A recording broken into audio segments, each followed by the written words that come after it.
Welcome to From Dorms to Desks, job hunting tips for those early in their careers, a podcast brought to you by College Recruiter job search site, which believes that every student and recent grad deserves a great career, and hosted by Work Defined.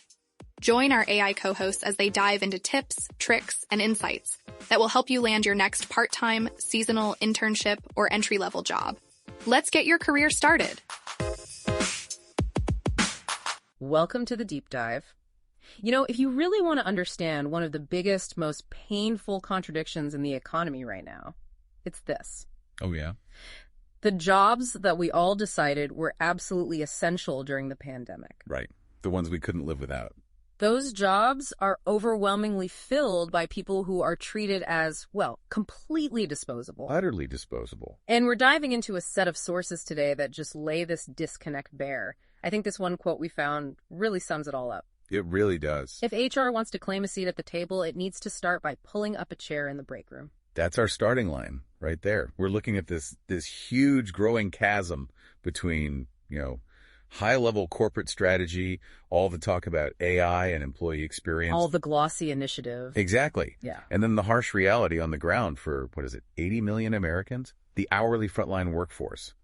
Their experience is managed by a machine. So our mission for you, the listener, is to really get what gets lost in that gap. What human knowledge, what empathy just disappears when HR centralizes everything and starts treating people like numbers on a screen. Especially when that screen is 1,000 miles away. Let's jump right into the middle of it with a story, a really powerful one. Let's meet Carlos. He's a warehouse worker in Dallas. And our sources paint a very clear picture of his day-to-day. He clocks in every single day, and he's not motivated by a promotion or a bonus. He's motivated by just pure fear of losing his job. And that fear dictates his entire morning. The research shows him clocking in at 4:57 a.m. 4.57, not 5:00. No, siempre. Todos los días, he says. Always, every day.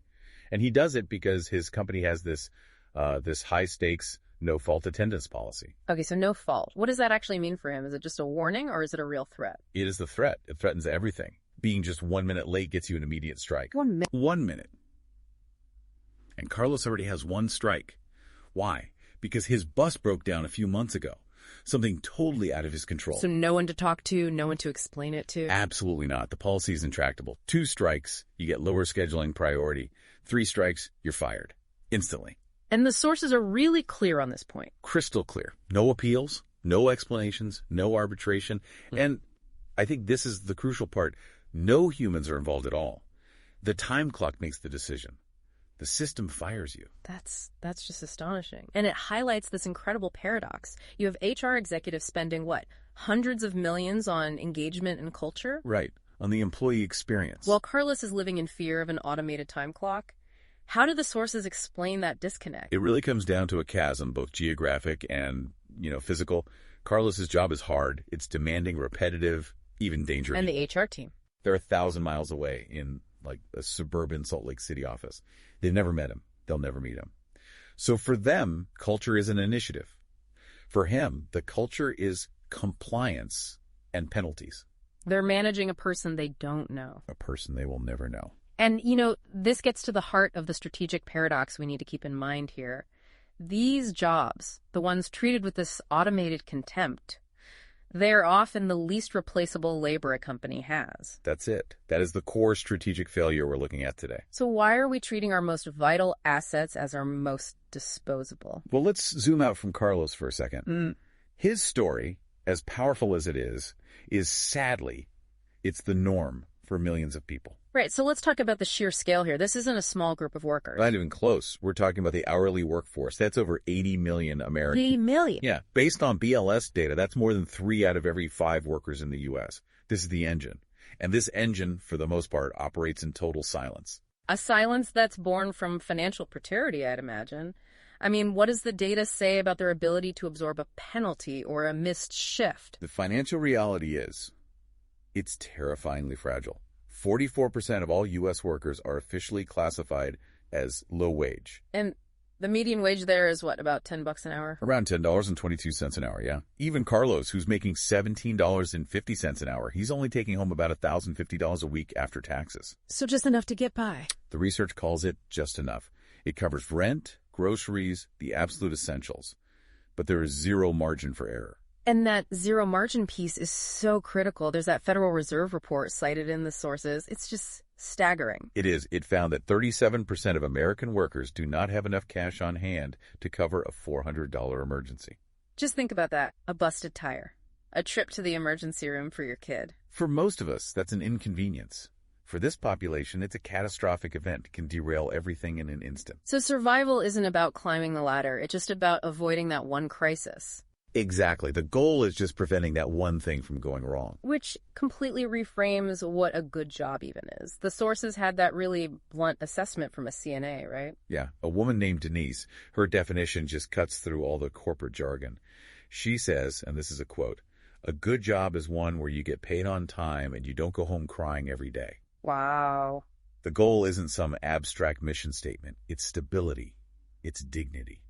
So the economic reality is brittle, but what are the actual systems enforcing this day to day? This brings us to the technology. It's all about the tech, specifically what one source calls the algorithmic boss. The algorithmic boss. Yeah, and this is where you see that distance between the top and the bottom of the org chart.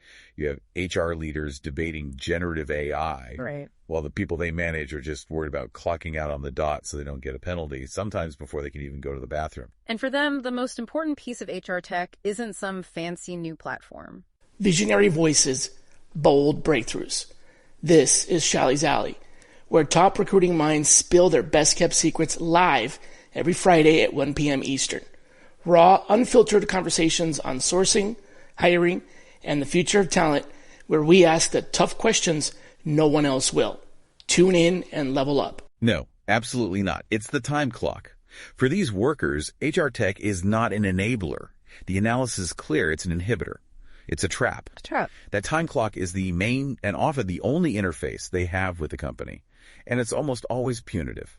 And there's a perfect example of this algorithmic boss in action with the story of Marcus the barista. Oh yeah, Marcus's story is incredible. He gets penalized for being late. Why?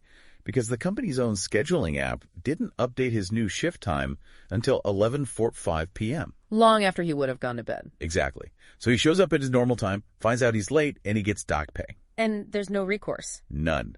As one of the Harvard Business Review pieces in our sources puts it, this is rule enforcement by an algorithm that has zero context for the circumstances and challenges that these workers face. And it gets even worse when a company's own rules, like safety rules, clash with faulty tech. The story of Donnie, the deli supervisor. Donnie's story is it's a perfect storm. So she's a deli supervisor in Mesquite, Texas. She is legally required to wear gloves for food safety. A basic requirement of the job. Right. But her company upgrades their time clock to a new RFID badge scanner. And I think I can see where this is going. Yep. The safety gloves she was required to wear blocked the scanner from reading her badge. It was a known issue with the new system. So what happened? She got a written warning and lost 40 minutes of pay. Her manager saw it happen, reported it immediately, but the system's decision stuck. Wait, so the company's safety requirement is literally the reason she loses money? That's the indictment of the system right there. But it gets worse. When Downey tried to fix the error, she fell into an even bigger corporate trap. The BPO? The BPO.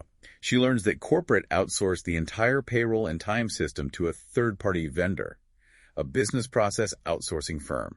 It means it's almost impossible to fix. And she has this stunning realization. She says, I've worked for this company for almost 5 years, and I've never actually worked for them. It's crazy. And the money, the 40 minutes of pay. She never got that $18 back, ever. The sources have a name for this whole system. They do. They call it Taylorism set against the dystopia of late market capitalism. Which is a fancy way of saying it's micromanagement by machine. The foreman has been replaced by an algorithm. And you can't reason with an algorithm. You can't explain your situation. It's not about optimization. It's just an automated system of penalties. And that brings us to why this whole broken system just keeps going. It's fear. Fear enforces the silence. Absolutely. The workers we hear from, they get it. They know what happens if they speak up. Retaliation, yeah. But it's subtle. It's not always getting fired. It's things like getting your hours cut, getting put on the worst shifts, or what one security guard called being written up until you quit. They even have a name for that process. They do. They call it coaching. Coaching? Wow. The message is loud and clear. Engagement will be penalized. Silence is survival. So because management won't provide a safety net, the workers have to build their own. They do. And the real people platforms are these informal peer-to-peer networks. Group texts, right. Group texts, sharing rides, cash-apping someone lunch money, unspoken agreements to cover a shift when you know the system has screwed someone over. There's that great line from the research. Yeah, that there's more HR happening on folding chairs in the break room than in all the people platforms combined. The real human resources are the humans themselves. So let's be really concrete here. When you ask these workers what they actually want, what they need, it's a world away from corporate wellness apps. It's so practical. The list is about basic human dignity. Like what? Clean bathrooms, predictable schedules so they can arrange childcare, time clocks that actually work. It's so basic. It is. One worker just wanted a place to sit down because he'd had 3 knee surgeries. Yeah. But above all, it's dignity. One person said, treat me like a human, not a barcode. They're not asking for culture. They're asking for control. Control, not culture. That's the key. And this brings us right back to that huge strategic failure we talked about at the beginning.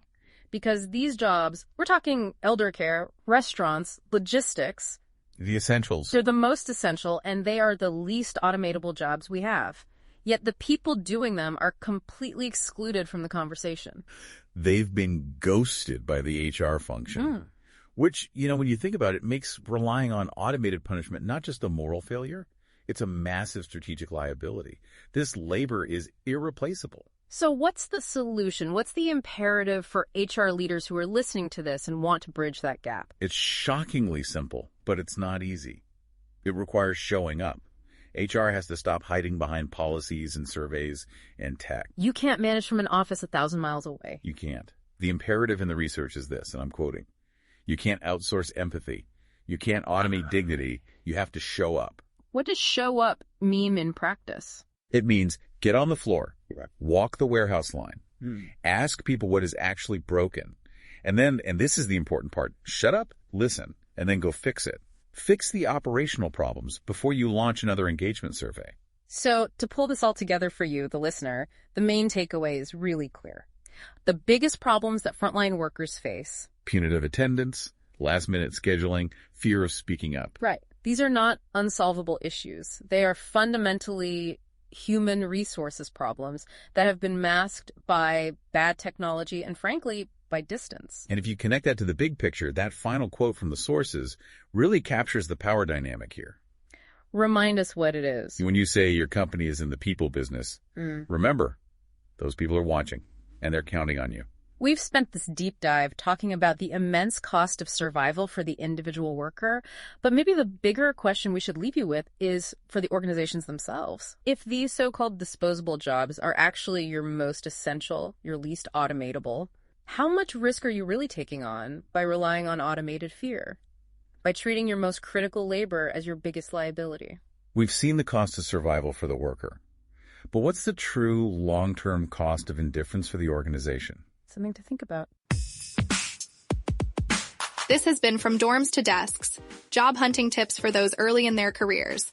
A podcast brought to you by College Recruiter job search site, which believes that every student and recent grad deserves a great career. Each episode, we dive into tips, tricks, and insights that will help you land your next part-time, seasonal, internship, or entry-level job. Subscribe to this podcast for free now, so you don't miss an episode, and visit www.collegerecruiter.com to find your next great job.